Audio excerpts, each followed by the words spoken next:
Good morning po, Sir Ruel Lipat at sa ating mga manonood, Team Kapuso. Good morning po. Ito po yung ating update kay Ate Richilda.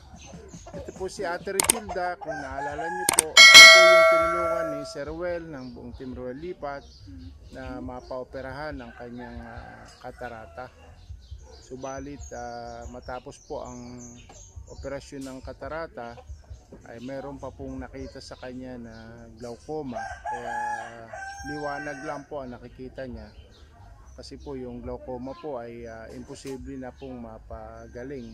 So vitamina po pwede para hindi tuluyang magka-komplikasyon o mawala ng liwanag yung kanyang mata. So ito po tayo ngayon upang magbigay at maghatid ng dagdag pang negosyo na sabi po ni Sir Ruel Lipat ay ibibigay po kay Ate Richilda. Samahan niyo po ako, papasok po tayo dito sa compound nila Ate Richilda at kumustahin po ang kanilang kalagayan. Shoutout Sir Ruel Lipat. Ito na po tayo. Ito po yung kanilang compound, no? Ito po yung kanilang motorized padyak o sidecar. Ito po yung kanyang bahay. So nandyan po sa loob si Ate Richilda. Magandang umaga, Tatay Felipe, magandang umaga. Ito po yung maghahatid po tayo ng pandagdag negosyo sa inyo saka kay Ate Richilda. Kumusta po yung timbangan nyo? Nire-repair nyo yata? Sira. Okay, magagawa naman po yan. Kumusta po si Ate Richilda? Pwede po nating makausap? O sige po. Ako po pinadala ni Sir Ruel Lipat upang bigyan po kayo ng dagdag pang negosyo. Pambayad bang sa Oo nga po. Opo. Opo. Saan ba kami kukuha nun? Ulaan. Okay lang ako. Okay. So ganito po, malungkot na balita po yung sorpresang hinatid nyo sa akin kasi yung anak nyo pong nag-aaral ay buntis pala. Tapos yung boyfriend niya, hinanap nyo po yung boyfriend niya. Hindi ka nagpapakita. Pero kilala niya naman. Opo. Pumupunta po. Taga rito din. Taga doon sa malayo sa bundok. Karanday? Hindi. Antipolo? Santa Isabel. Malayo pala. Opo. Papunta ko kampo. So Nay, ito bibigyan ko po kayo ng dagdag puhunan. Hindi naman po ito kalakihan. Ito po galing po sa puso, sa bulsan po ni Sir Ruel Lipat ha. Opo. Tanggapin nyo po itong 3,000. Sige po. Ayan, natatanaw pala ni ayan. 3,000 po yan, bilangin nyo po. Bilangin, kaya nyo pa bang magbilang? Opo. Sige. Yung pagtingin ko parang Ayan. sabi ko na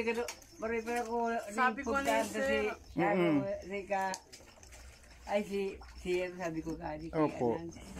Puntahan na si Sir. Pupuntahan nyo sana kami. Kasi wala po ako doon, nasa Manila po ako. Kailan ka dumating? Kadating ko lang po nung February 28. Ay, okay. Katapusan. Opo. Kaya hindi naman agad at mahirap yung biyahe, na pagod po ako. Masakit yung mga katawan. Tsaka medyo nagkasakit din po dahil nga sa pagtatrabaho, mahirap din po kasi. Kumusta si Lola? Okay naman po si Lola. Kumusta po? Ano pong sasabihin natin kay Sir Ruel na may binigyan po tayong... Salamat. Opo. Actually po.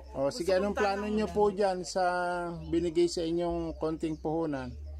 Puhunan nyo yan kalakal sa agong. Sa pangkalakal din yan. Opo. Tapos nga ang mga po yan, nagpo-problema po ako. Sige. Sa anak ko pong mga anak. Sabi ko, saan ba tayo kukuha ng Ano nyo po, sa BMC nyo po ipaanakin para libre. Opo. Wala pong gagastusin doon. Sa BMC. Opo. Ilan taon na po yan si 17, Maribik? 17. Batang-bata pa si Maribik. Yung pala ay may boyfriend na, inililihim sa inyo. Oo, nalaman namin ngayon na lang. Ngayon na lang. Malit na lang yung tiyan. Kasi nga pinag-aaral, nakakalungkot naman, pinag-aaral tapos yung pala ang inaasikaso ay pagbo-boyfriend. Opo. Mahirap talaga pag gano'n. Siya naman pala yung bunso nyo pati yung pag-asa nyo sa nasa inyong kabuhayan. Yung ano po sir, anong sabi po ni Carwell, yung hinihingi ko po. Ano nga po uli po yung hinihingi nyo, Lola? Ha? Ano po yung hinihingi nyo kay Sir Will? Sige po, banggitin nyo po para ma-remind natin at ma-update natin si Sir Will. Ano po yung hinihingi nyo, ma'am? Yung hinihingi ko sa kanya, Pang ano po? panggamot, ay pambili ko ng ano. Pangbili ng gamot? Bili ko pong kain. O sige po, ito po yan. Nanonood po siya. Sige, sabihin nyo sa kanya. Nanonood Yung po si Sir hinihingi Will. ko kay Roel na pambili ko pong gamot, pambili ko pong pagkain. Opo. Wala naman po sa akin na nagsisilbi. Oo nga po. Sana po kayo nag-i-stay ngayon? Dito na? Pupunta ako dito. Sad kong kapatid. Yun, pumunta galing ako sa isa kong lang. anak. Sa ibang anak. Kasi wala akong wala naman nagsisilbi sa akin.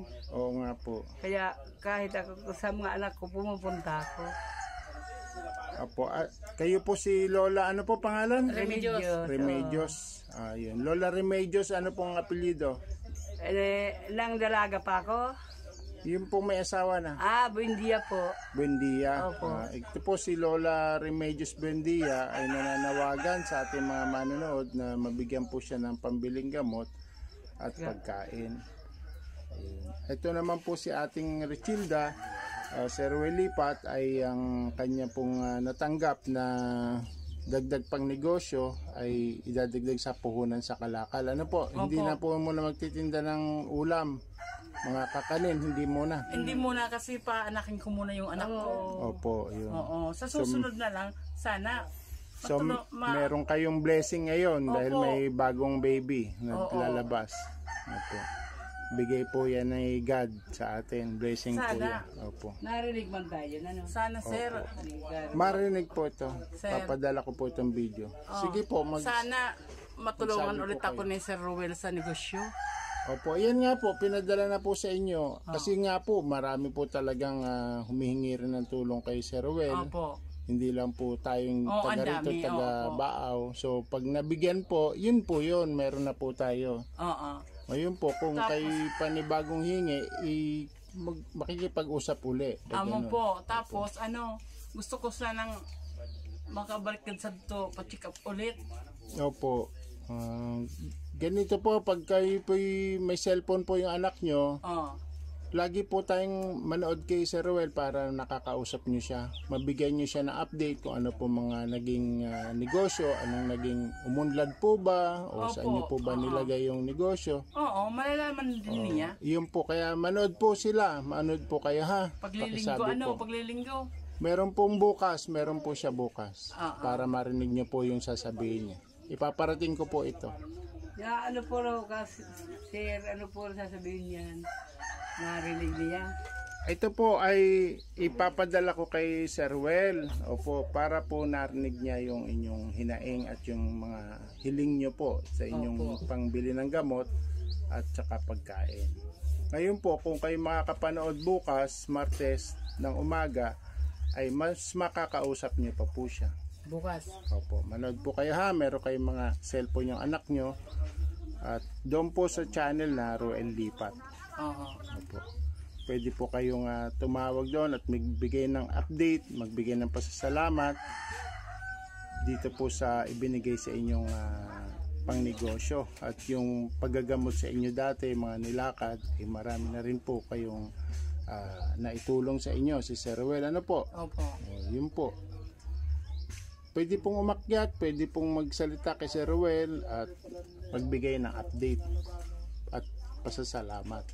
Di ba pagpunta natin, pumunta tayo sa Doña Josepa, Opo. siyempre may bayad yung check-up na Wala po ang bayad ng check-up kay Dr. Bagnes. Oo, ang pong sabi bayad. nila. Pag sa mata po, kay Dr. Bagnes po walang check-up. Oo, walang sabi bayad. nila, Opo. sila doon pupunta sa kanila, sabi ng doktor.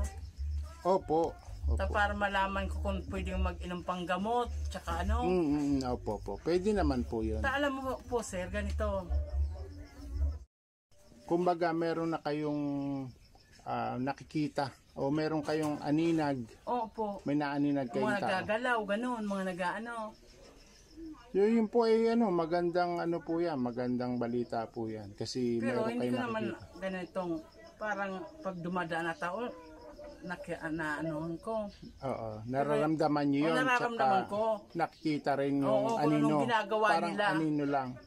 Parang anong ginagawa nila. So nag-improve po yung inyong paningin mula nung kayo na Operaran. operahan sa katarata. Nag-improve ba? Nagkaroon po ng pagbabago? Meron po. Ganito, yung pag may dumaan na tao, parang pero hindi ko namamansayan yung itsura nila. Opo. Ganito.